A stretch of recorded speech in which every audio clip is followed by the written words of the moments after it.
हम मीनू झा प्रणाम करै छी समस्त मिथिलावासी के। एकटा बेटी विवाह लगन के गीत गाबऽ जा रहल छी। कोशिश करै छी सब गोटे के नीक लागे। संग दऽ रहल श्रीमती ललिता झा। धन्यवाद। जय मिथिला, जय मैथिली। पर्वत में गरजी गेलै बाबा, पाटन भेला ए जोतयो, पाटन भेला ए जोतयो, लक्ष्मी बेटी कुमारी यो बाबा, 9 लाख मांगे दान यो, 9 लाख मांगे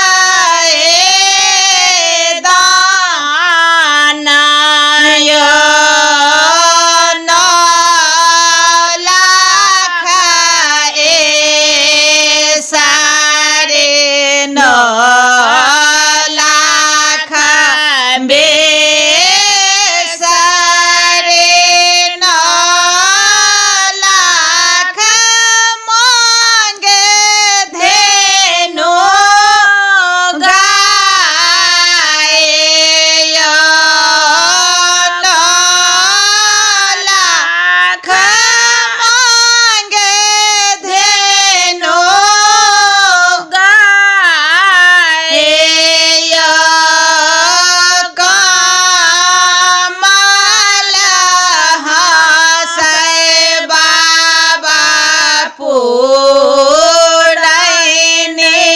बेहोसै सरोवर